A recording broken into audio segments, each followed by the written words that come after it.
Chris. Lee. How you doing? Nice to see you. Absolutely. Thanks for coming by. So I got some emails from you.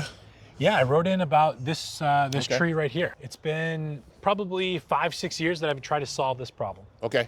Every single year, this thing turns orange. Yeah. It drops 90% of its needles. Okay. And then it comes back green a couple months later. Okay. I've tried everything from more water, less water. I have exhausted the internet. I cannot get this thing to come back. Okay. What I noticed, mulch, really high. Mulch is not good around the tree, up on the base, doesn't allow it to breathe, things like that. And then I also noticed fabric paper.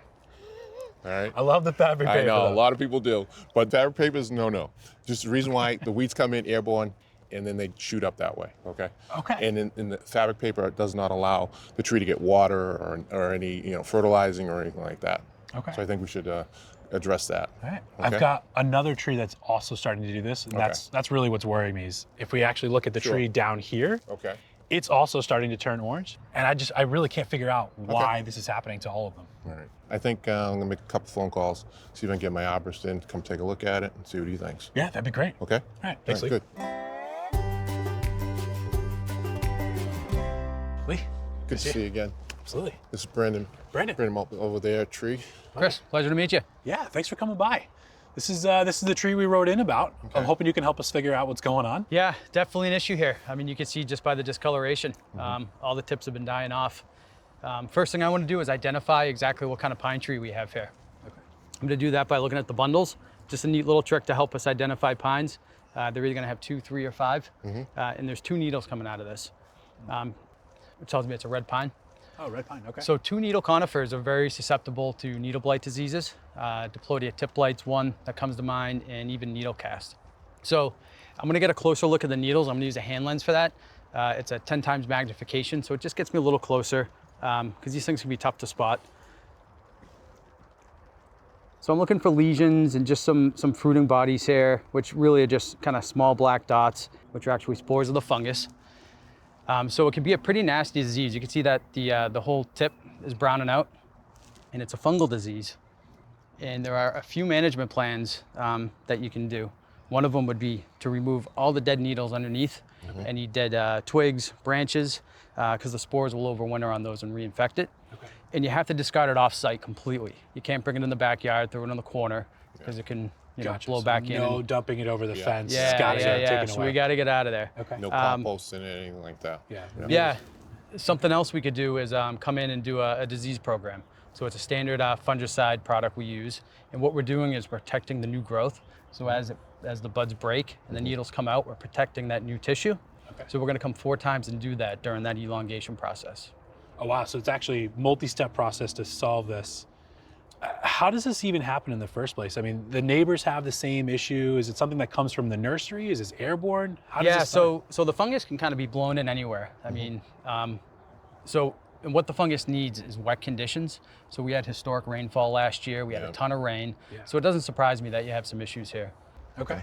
I've been doing a lot of other things to these trees too that I'd like to show you to know. Sure. Are these things I should continue to do as well? Yeah, what do you got? I've used, well, the first thing I tried was just your basic fungicide, which I used. But I also used at one point, which I thought worked really well one year, which was tomato fertilizer, because it worked really good in the garden. So I thought, hey, maybe something like this can really help the tree grow. Yep. But more recently, I've been using these fertilizer spikes, which I've been putting in a couple times a year. Okay. And they just plant right down by the root. And that seems to have helped, but I'm not really sure if it's something else or that. Yeah, in general, I would say fertilizing's pretty good for trees. But in this case, I could tell that there's a lot of nitrogen in this product. And a lot of times that's fine, but actually in this case, it's not. It's really, the nitrogen's gonna produce new succulent tissue. Correct. And the fungus is gonna attack that immediately. Okay, so even a product that makes it seem like it is helping could actually be hurting in this case. Yeah, yep. Right. So I've been doing that for about 7 years of hurting this tree. Okay. Okay. Yeah, well, I'm gonna give this back to you. Yeah, absolutely. And I'm gonna I will throw that away. I'm gonna take a sample off this tree. It's just good practice. I know we're dealing with a fungus, but I wanna know exactly what type of fungus. Okay. So I'm gonna send this out to a diagnostic lab. They're gonna get a look at it and tell us exactly what we're dealing with. That way we're not surprised by anything. So once you send that in, about how long does that take So once I send this out, it takes about 2 weeks to get a reply. All right, and then we'll have an answer then. Awesome. Yeah. Well, thanks so much for coming by. Hey, thanks for showing me your trees. Thanks, man. Appreciate it. Lee, thanks See for you soon. everything. So we're gonna get to work. We're gonna take out all this mulch, get rid of the needles, and then find any of that fabric paper and rip Okay. it all out. See, we got it already. Yes. This could be a reason why the trees were suffering, you know? Yeah, if you look at it, there's 2 or 3 inches of material on top of it, right? Yep. So just gonna pull all this out. Beautiful. And we'll clean all this up. We're not gonna get all the needles, but we wanna get As much as we as much as we can, Chris. So Lee, this is a special tool that I don't have. I call this one a cultivator. It gets the oxygen in the mulch that we're digging around, and it helps the mulch to decay. I'm Santa Claus sometimes. I might give you that for a gift. Yeah. All right, how's that? I knew Santa was real. Okay, so now we've had our conversation with Brandon about watering. Yeah. I think this is the way to go. Drip irrigation. Okay. Okay. See that? Look at that. It's So these are, and I see they're pre-drilled, so the water just run through here. I don't Yes. need to do anything else Nope. to keep these open. Okay. Okay, and if we need to make the pipe longer, we have some extensions. You know, this will make it longer. If you want to do a T off it, something like that, okay, or an elbow, a 90 on it, like that. And the way we do it is just give it a little heat. That totally just expanded when you did that. Correct. And see that? And then slide this in all the way and it holds onto it. And so there's no coupling or anything. As soon No as that coupling, no. cools, that just forms the bond that we need? That's it. Wow. All right. And then when we want to staple it to the mulch or the dirt, we use these staples, and these work really nice. Is there a recommended distance that we need to have away from the stumps of the trees and all that? Good question.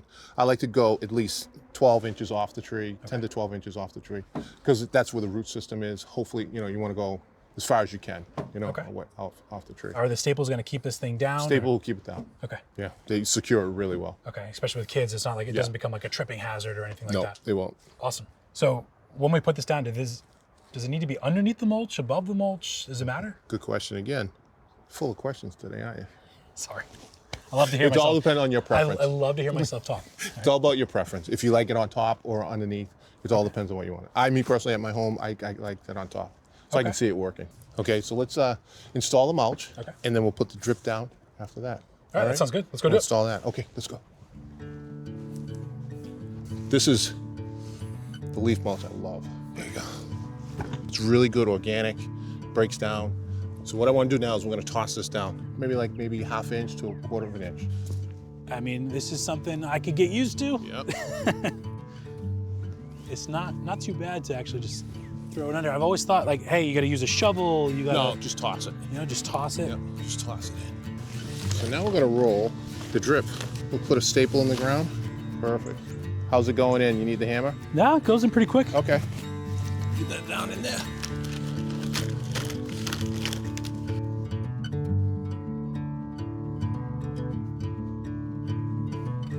What do you think? I think it looks really good, Lee. All right. So Brandon came by, told us about the needles. Yeah. All right. Got to keep them clean. Okay. Watering's changing differently now. So we got it drip instead of the spray. The fabric paper's gone, and we did some nice mulch. Yeah, which looks fantastic. I love the contrast, love the color. It's Looks fantastic. good. But if we can keep the needles out, that'd be great. We Okay. could go from there. Yeah, I'll keep pulling them out. Thank you so much for your help. Nice to meet you. Talk to you soon. Take care. Thanks for watching. This Old House has got a video for just about every home improvement project, so be sure to check out the others. And if you like what you see, click on the subscribe button to make sure that you get our newest videos right in your feed.